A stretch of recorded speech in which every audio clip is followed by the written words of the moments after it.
Your Tech Moment. Facebook Messaging Crackdown.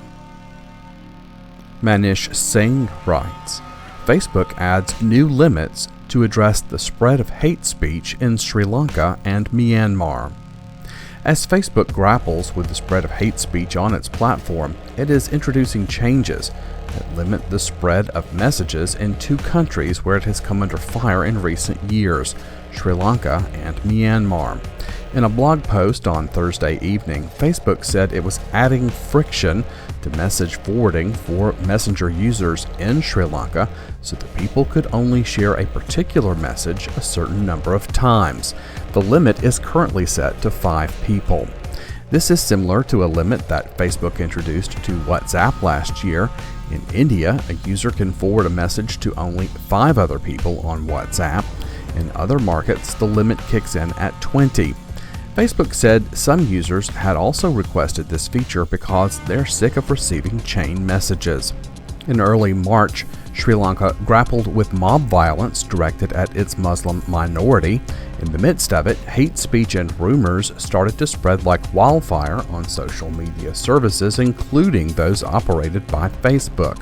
The government in the country then briefly shut down citizens' access to social media services. In Myanmar, social media platforms have faced a similar, long-lasting challenge.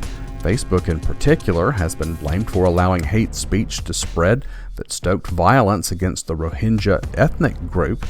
Critics have claimed that the company's efforts in the country, where it does not have a local office or employees, are simply not enough. You can read more about Facebook's crackdown inside Messenger apps at TechCrunch. Andy Perch writes, how organizations can effectively manage, detect, and respond to a data breach. Safeguarding data integrity, confidentiality, and availability should be fundamental to all cybersecurity strategies. After all, it is the speed with which a breach is detected and the effectiveness with which it's remediated that will provide the most value. This can be achieved with a strategic, managed detection and response solution. Security strategies cannot afford to stand still. With the rise in phishing and diversion fraud, it is not enough for organizations to simply lock down the perimeter. Companies cannot prevent all attacks, but when a compromise occurs, it is essential to understand how, when, and why the attack succeeded so the appropriate response can be determined and learnings can be applied for the future. It is only with this process in place that organizations can safeguard their business, data, and reputation. Get all the details over at David Whiteleg's IT Security Expert blog. Lindsay O'Donnell writes, millions of Dell PCs vulnerable to flaw in third-party component.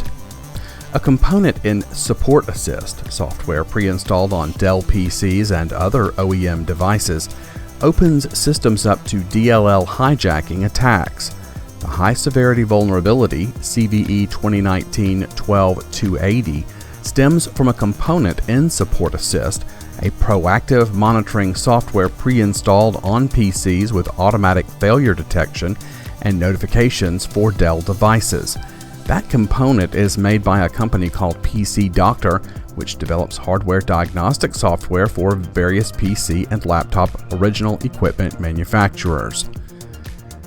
Again, with the pre-installed crapware, guys, it seems reloading a box as soon as you buy it still seems like a good strategy. You can read all about it over at ThreatPost. Bruce Schneier writes, fake news and pandemics. When the next pandemic strikes, we'll be fighting it on 2 fronts. The first is the one you immediately think about, understanding the disease, researching a cure, and inoculating the population. The second is new and one you might not have thought about much, fighting the deluge of rumors, misinformation, and flat-out lies that will appear on the internet. The second battle will be like the Russian disinformation campaigns during the 2016 presidential election, only with the addition of a deadly health crisis and possibly without a malicious government actor. But while the two problems, misinformation affecting democracy and misinformation affecting public health, will have similar solutions, the latter is much less political. If we work to solve the pandemic disinformation problem, any solutions are likely to also be applicable to the democracy one.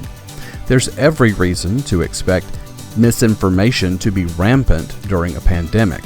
In the early hours and days, information will be scant and rumors will abound. Most of us are not health professionals or scientists. We won't be able to tell fact from fiction. Even worse, we'll be scared. Our brains work differently when we're scared, and they latch on to whatever makes us feel safer, even if it's not true. Rumors and misinformation could easily overwhelm legitimate news channels as people share tweets, images, and videos.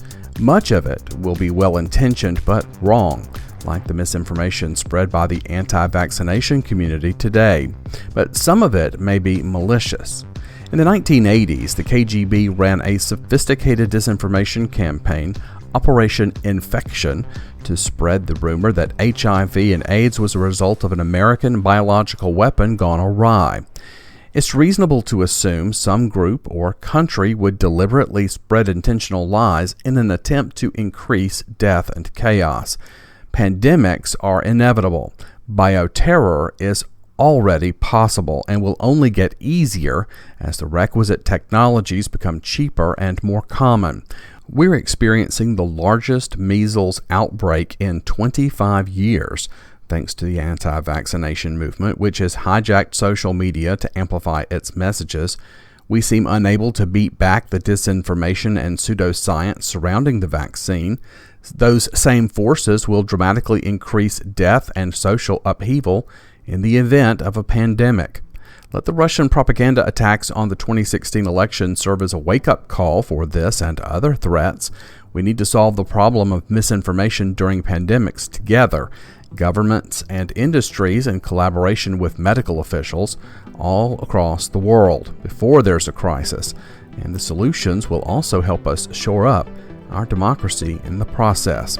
You read the whole essay, which originally appeared in the New York Times, from Schneier on security. A few other stories circulating today.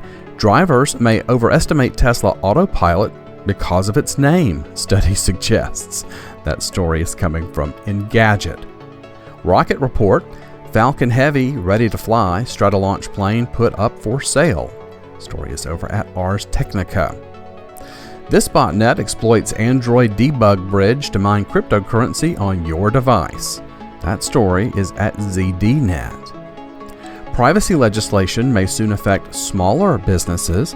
That story is over at ESET's We Live Security site.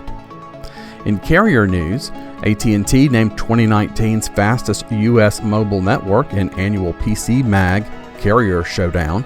That story's at macrumors.com. Apple launches a voluntary recall and replacement program for 15-inch MacBook Pro units sold between September 2015 and February 2017 due to battery safety concerns. You can find that story at 9to5mac.com. You can get more broadband headlines over at DSL Reports. Help me out by thumbing this up or give it claps or telling people or sharing it on social media, please. I would appreciate it. Politics may be married to technology and big media, but sometimes individuals can make a difference. Get the Dirty Deeds Playbook today for just $2.99 on Kindle or for a few dollars more in paperback. This satirical field manual uses fools and fanatics to sow chaos on American elections. Tools and techniques, observations, and deception I've seen in the election process over these past few years. Support this news aggregation service by checking out my website at yourtechmoment.com today. Links there show all the places you can listen or watch for free. Also, find out about my other projects, subscribe to my newsletter and alerts, or buy books, advertise, and support this project with some merchandise purchases. Have a great day.